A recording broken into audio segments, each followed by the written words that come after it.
دوسرا آئین بنا 1962 کا، جس نے بس کیا کریں کہ اس نے سارا سسٹم ہی پھر انہوں نے ہینگ کر لیا. انہوں نے سارے سسٹم پہ اپنی باہیں پھیلا دی، مارشلائی بازو جو تھے وہ پھیلا دیے، مارشلائی سوچ جو تھی وہ پھیلا دی. تو اس طرح یہ ایوب خان والا آئین بنا. اور پھر آگے 1973 میں، لیکن اس کے بیچ میں کافی چیزیں تبدیل ہو گئیں. ملک ٹوٹ گیا. ایک مارشلہ ایوب کا گیا تو یحییٰ کا مارشلہ آ گیا، جو مشرقی بنگال تھا پاکستان کا صوبہ، سب سے بڑا صوبہ، وہ الگ ملک بن گیا. مطلب 2 لخت ہو گیا، ملک کے 2 ٹکڑے ہو گئے. جنرل ایوب صاحب کی جو مہربانی تھی، جو لیاقت صاحب سے جو سوچ آئی تھی، وہ جنرل ایوب نے اس کو آگے بڑھایا، اور جنرل ایوب نے پھر جنرل یحییٰ صاحب کو وہی سوچ دی، اور پھر اس نے ملک کا توڑ دیا. ملک بدقسمتی دیکھیں 1971 میں ملک ٹوٹ گیا. تو 73 میں 1973 میں اتفاق رائے سے ایک کانسٹیٹیوشن بنا. ذوالفقار علی بھٹو وزیر اعظم تھے، جو بچا کھچا پاکستان تھا، مغربی پاکستان. اس میں تمام جماعتوں کو اکٹھا کیا. ذوالفقار علی بھٹو نے ایک متفقہ آئین دیا، 1973 کا آئین. اور اس آئین میں تقریباً تمام جماعتوں سے رائے لی گئی. انہوں نے اتفاق کیا، ڈاکومنٹ پہ سگنیچر ہوئے، پھر اس کی اناؤنسمنٹ ہوئی، اور اس طرح پاکستان کا پہلا اتفاق رائے سے بننے والا آئین جو وجود میں آیا وہ اب تک قائم ہے.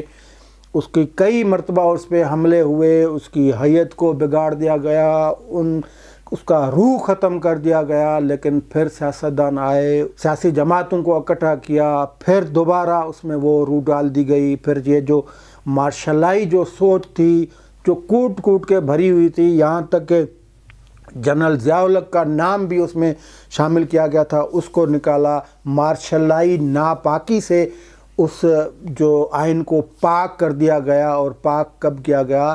پاک کیا گیا 18ویں ترمیم میں، جو 2010 میں منظور ہوئی، اور جس کو آئین کا حصہ بنایا گیا. لیکن آپ کو میں بتاؤں کہ جس دن یہ آئین بنا تھا، منظور ہوا تھا 1973 میں، ان دنوں یہ وعدہ کیا گیا تھا تمام سیاسی جماعتوں سے کہ اس میں جو شامل ہے چیپٹر 4 میں کنکرنٹ لسٹ، یعنی فیڈرل اور پروونشل کنکرنٹ لسٹ، اس کو ختم کر دیا جائے گا.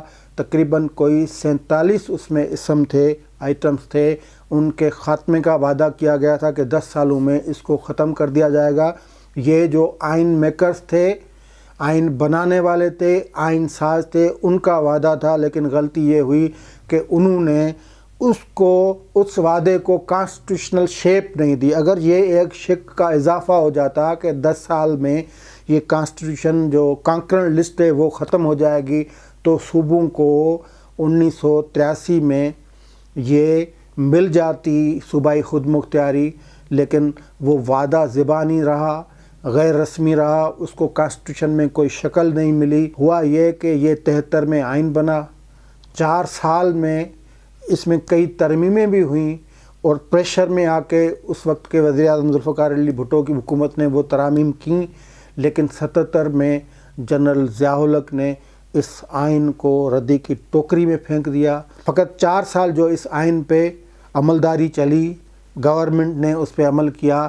1977 میں اس آئین کو ختم کر دیا. جنرل ضیاء الحق نے معطل کر دیا، ردی کی ٹوکری میں پھینک دیا، اور پھر اپنی مرضی سے اس کا آپریشن کیا، اور خطرناک آپریشن کیا. وہ آئین جس میں پارلیمنٹری نظام تھا، یعنی پارلیمنٹری ڈیموکریسی اس میں وضع کر دی گئی تھی، اس کو جنرل ضیاء الحق نے صدارتی نظام میں تبدیل کر دیا. اپنی من پسند ایک اسمبلی جو پک اینڈ چوز اسمبلی تھی، اس کے ذریعے، یعنی پہلے تو اس نے اپنے زبانی آرڈر سے ان میں جو شکیں تھیں ان میں ترامیم کی، اس آئین کو تبدیل کر لیا، ابینس میں رکھا کافی عرصہ.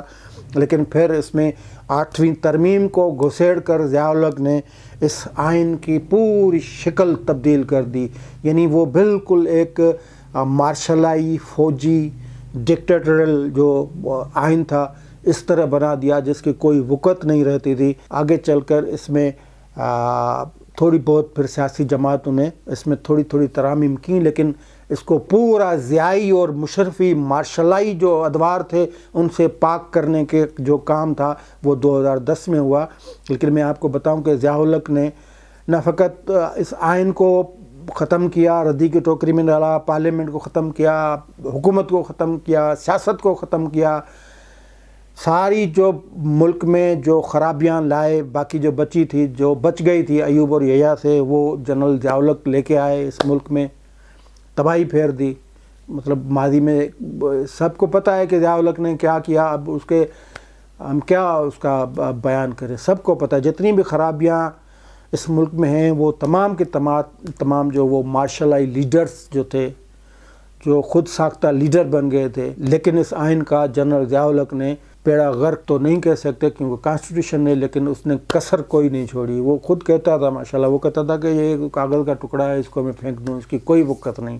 جنرل ضیاء الحق کی بھی یہ زبان تھی اور مشرف کی بھی یہی زبان تھی، یعنی ان آمروں کے آگے آئین کی کوئی وقت، کوئی حیثیت، کوئی اہمیت، کچھ بھی نہیں ہوتا۔ تو اسی لیے وہ ابینس میں رکھتے ہیں، ختم کرتے ہیں، معطل کرتے ہیں، اس میں جو انسانی حقوق ہوتے ہیں اس کو ہی ختم کر دیتے ہیں۔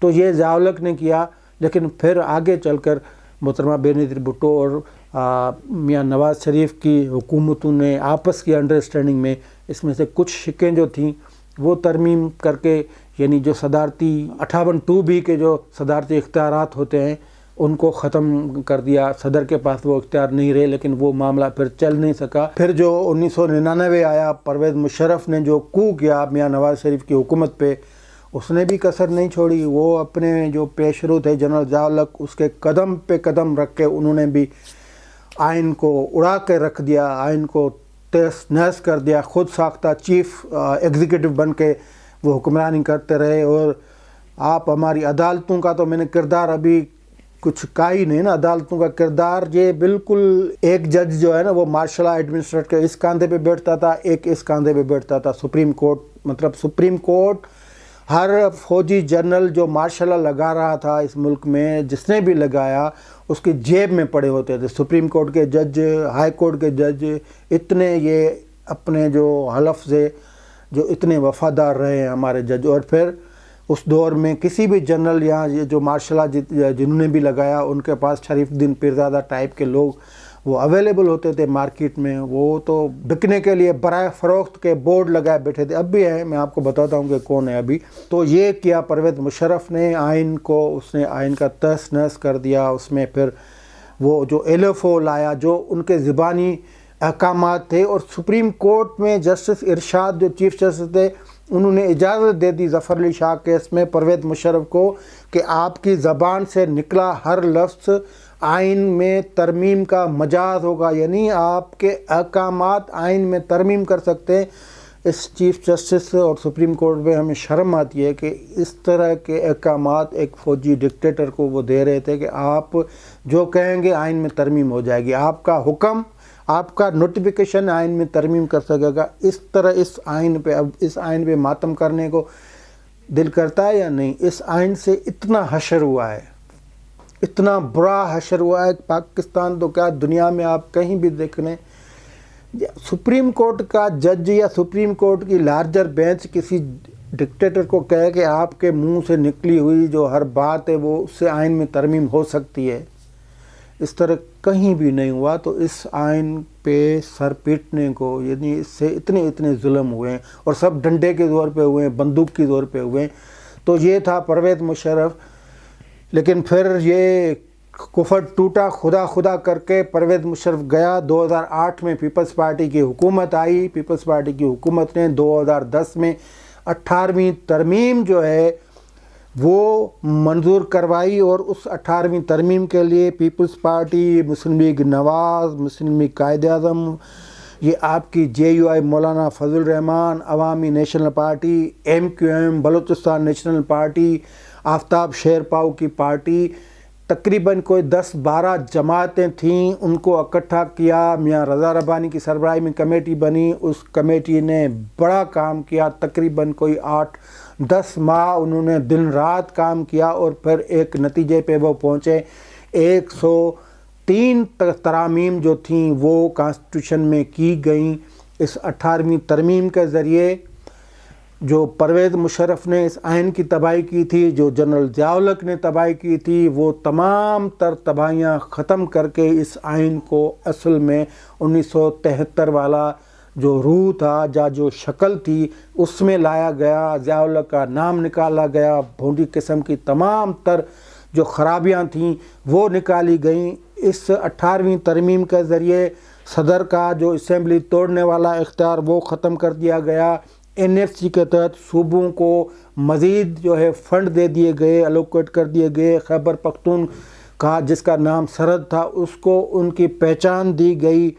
اس 18ویں ترمیم کے تحت صوبوں کو خود مختار کر دیا گیا۔ تقریباً کوئی 40 سے زائد جو آئٹمز تھے وہ صوبوں کے حوالے کر دیے، 20 سے 25 وزارتیں صوبوں کے حوالے کر دی گئیں۔ اس ترمیم کے ذریعے تمام تر وہ چیزیں کی گئیں جو ایک جمہوری آئین کے لیے ضروری ہوتی ہیں، جو ایک جمہوری ملک کے لیے ضروری ہوتی ہیں۔ اس آئین کے ذریعے یعنی اس 18ویں ترمیم کے ذریعے تعلیم کو لازمی قرار دیا گیا، تعلیم کو بنیادی حق قرار دے دیا گیا۔ اس ترمیم کے ذریعے الیکشن کمیشن کو آزاد کر دیا گیا۔ اس ترمیم کے ذریعے جوڈیشری میں جو ون مین شو ہوتا تھا اس کو بند کر دیا گیا۔ جمہوری جو سسٹم ہوتا ہے عدلیہ میں وہ قائم کر دیا گیا اسی 18ویں ترمیم کے ذریعے۔ لیکن 18ویں ترمیم پہلے دن سے اس سوچ کے آڑے آتی رہی، اس سوچ کی تنقید کا نشانہ بنتی رہی، وہ سوچ روڑے اٹکاتی رہی جو مارشل، جو ایوب کی سوچ تھی، یحییٰ کی سوچ تھی، ضیاء کی سوچ تھی، مشرف کی سوچ تھی، جو غیر جمہوری سوچ تھی، جو مارشلائی سوچ تھی، جو فوجی سوچ تھی، وہ اس 18ویں ترمیم کی پہلے دن دشمن ہوئی۔ انہوں نے اسی گورنمنٹ کو یعنی جو گورنمنٹ ابھی جو اختیار منتقل ہونے تھے صوبوں کو اس پہ کام کر رہی تھی، اسی حکومت کے پیچھے پڑ گئی، یہ کرو وہ کرو یہ کرو۔ پھر انہوں نے 1 سال 1.5 سال کے اندر وہی اختیارات جو صوبوں کو منتقل ہونے ہیں، وہی وزارتیں جو صوبوں کو منتقل ہونی تھیں، وہی وزارتیں قائم کر دی۔ وہ جو خوراک محکمہ تھا وہ صوبوں کو منتقل ہو گیا، یہاں پہ کبھی فوڈ سیکورٹی کے نام پہ، کبھی منفال کے نام پہ وزارت قائم کر دی۔ وہ فیڈریشن میں زرعی اجناس کی کاروبار جو تھا، اس کی خریداری تھی، اس کی ایکسپورٹ تھی، امپورٹ وہ وفاق نے خود کے پاس رکھ لیا۔ وہ جو ایجوکیشن کی منسٹری صوبوں کے حوالے کر دی گئی، یہاں کے پہ الگ سے منسٹری قائم کر دی گئی۔ کبھی اعلیٰ ایجوکیشن وفاق نے اپنے اس میں رکھی، پریشر پڑتا گیا صوبوں پہ، ایک نصاب بناؤ، فلاں کرو فلاں کرو، یعنی مداخلت۔ اسی طرح کئی محکمے وہ وفاق میں برابر وہ رکھ دیے گئے کہ یعنی متوازی آئین وہ سسٹم چلتا۔ آئین میں ایک چیز تھی، جو نظام تھا وہ متوازی سسٹم تھا، یعنی وہ جو کنکرنٹ لسٹ جو ختم ہوئی وہی ایٹم جو تھے وہ وفاق میں کام کرتے رہے، صوبوں میں بھی کام کرتے رہے، لیکن ٹینشن یہ بنی رہی۔ اور سب سے بڑی بات، دنیا میں پاکستان کا جو ایک اسٹرکچر، سیاسی اسٹرکچر یا سسٹمیٹک اگر اسٹرکچر دیکھیں تو وہ فیڈریشن کا ہے۔ اور فیڈریشن کا جہاں بھی اسٹرکچر ہوتا ہے تو وہاں جو قانون سازی کا اختیار ہوتا ہے یا جو انڈرسٹینڈنگ کا ہوتا ہے وہ اسی طرح ہوتا ہے کہ آپ صوبوں اور وفاق مرکز کو دونوں کو قانون سازی کے اعتبار سے اکٹھے چلنا ہے۔ دنیا بھر میں اسی طرح پاکستان کا کانسٹیٹیوشن آئین کا آرٹیکل 141 141 سے لے کر 159 تک وہ صوبوں اور وفاق کے اختیارات کا جو توازن ہے اس کی بات کرتا ہے۔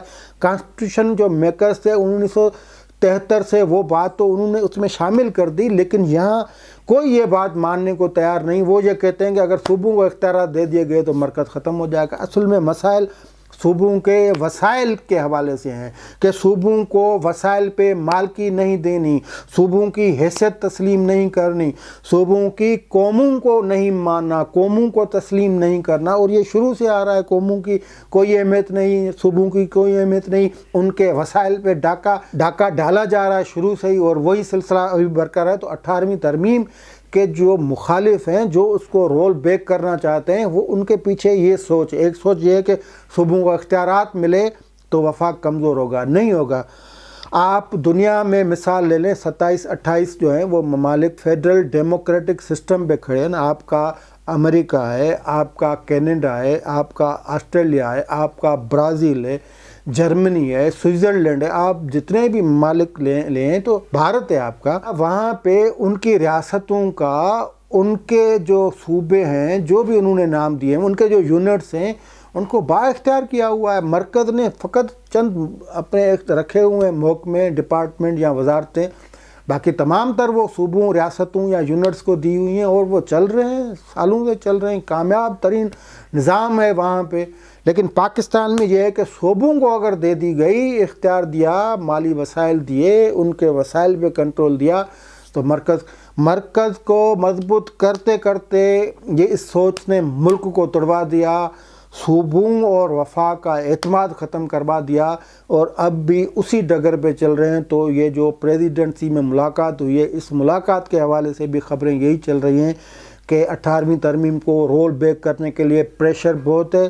اور اس میں یہی خبریں چل رہی ہیں کہ ایجوکیشن, پاپولیشن, ہیلتھ, منرلز, یہ جو ہیں وزارت محکمے جو ڈیوالو کر کے صوبوں کو دی گئی تھیں, ان کو واپس وفاق اپنے کنٹرول میں لے, کیونکہ اگر یہ صوبوں کے پاس رہیں گی تو مرکز مضبوط نہیں رہے گا, مرکز کمزور رہے گا. اصل میں بات یہ ہے کہ پورے وفاق کے پیٹ میں درد یہ ہے کہ پیسے صوبوں کو تھوڑے زیادہ جاتے ہیں, وہ زیادہ نہیں ہونے چاہیے. کچھ بھی نہیں ہوگا آپ کے پاس اگر صوبوں کا اعتماد نہیں ہوگا, بھلے کتنا بھی پیسہ آپ کے پاس آ جائے گا لیکن وہ کمزور رہے گا. مرکز کبھی بھی مضبوط نہیں ہو سکتا. اگر پیسوں کا ایشو ہے تو یہ اسی ترمیم کو انٹیکٹ رکھتے ہوئے وہ مسائل حل ہو سکتے ہیں. جس طرح یہ تجویز ہے کہ بے نظیر انکم سپورٹ پروگرام وہ صوبے خود چلائیں, صوبوں میں پریشر ہوگا, صوبوں کو آپ دیں. یہ بہانہ بھی ایک لیم ایکسکیوز کی طرح ہے کہ صوبوں کے پاس کیپیبلٹی نہیں ہے, اہلیت نہیں ہے, ان کے پاس اتنی وہ کوالٹی نہیں ہے, ان کے پاس یہ گنجائش نہیں ہے. یہ اس طرح کئی باتیں چلتی ہیں نا. بھئی اہلیت کیوں پیدا ہوگی, آپ ان پہ ذمہ داری رکھیں, ان کو کہیں کہ بھئی یہ BISP کا پروگرام آپ خود چلائیں. آپ ان پہ یہ ذمہ داری رکھیں کہ بھئی آپ ٹیکس جو ہے وہ کلیکشن کر کے دیں, آپ ان کو ٹارگیٹ دیں. تو صوبوں پہ ذمہ داری اگر رکھی جائے گی اور کسی انڈرسٹینڈنگ کے رکھی جائے گی تو صوبے وہ دے سکیں گے. اگر یہی تجربات کرنے ہیں آئین میں اور پھر وہی پرانے تجربات کرنے ہیں تو پہلے تو اس وفاق کو ان پرانے تجربات سے سیکھنا چاہیے, ان کو نئے کرنا چاہیے. کیونکہ کسی کے بازو مروڑ کے, سیاسی کسی پارٹی کا, جماعت کا, لیڈر کا بازو مروڑ کے, ان کو گھر بٹھا کے, ان کو دیوار سے لگا کر, اس سے تو پیٹ بھرنا چاہیے نا. یہ تجربات ہوئے ہیں نا, بازو مروڑ کے, میاں نواز شریف کی بازو مروڑ کے آپ عمران خان کو لے کے آئے نا. اگر آرام ہے تو پھر بھلے ویسے تجربے کریں, پھر کوئی نیا اس طرح کا بندہ ہے نا, وہ کسی پچ سے یا کسی گراؤنڈ سے یا کسی ٹی وی شو سے لے کر آئیں, پھر وہ آپ کے گلے پڑے گا, پھر آپ ان کو دوبارہ کہیں گے کہ یار اب ہماری جان چھڑاؤ. تو اس طرح کے تجربات بند ہونے چاہیے. اور یہ 18ویں ترمیم پہ تمام جماعتوں کا اتفاق ہے, اس میں اگر آپ کسی کی بازو مروڑیں گے, زبردستی کروائیں گے, تو اس سے پیغام صحیح نہیں جائے گا. ہو سکتا ہے کہ وہ جماعت آپ کے پریشر میں آ کے ہاں بھی کر دے, لیکن جو عوام میں بد اعتمادی پیدا ہوگی اس کے نتائج اس وفاق کے لیے بالکل برے نکلیں گے, بالکل خراب نکلیں گے. اعتماد ہی بڑی شے ہے, بھروسہ ہی بڑی شے ہے. اور پہلے دن سے اس ملک میں جمہوریت پہ, پارلیمنٹ پہ, عوام پہ, سیاسی جماعتوں پہ کوئی بھروسہ نہیں رہا. لیکن عوام کا اگر اس مرکز سے بھروسہ اٹھ گیا, ٹوٹ گیا, کمزور ہو گیا, تو اس کے نتائج مزید خراب نکلیں گے, مزید سانحات جنم لے سکتے ہیں, مزید افراتفری پھیل سکتی ہے. تو تھوڑا بہت اس پہ کنسیڈر کیا جائے کہ یہ ساری چیزیں جو 18ویں ترمیم کی شکل میں آئیں, اس کانسٹیٹیوشن کو جو ماشاءاللہی اثرات سے پاک کیا گیا, اس کو آپ رہنے دیں. باقی آپس میں بیٹھ کے مسائل حل کیے جا سکتے ہیں. آج کے لیے اتنا ہی, اجازت دیجیے, خدا حافظ.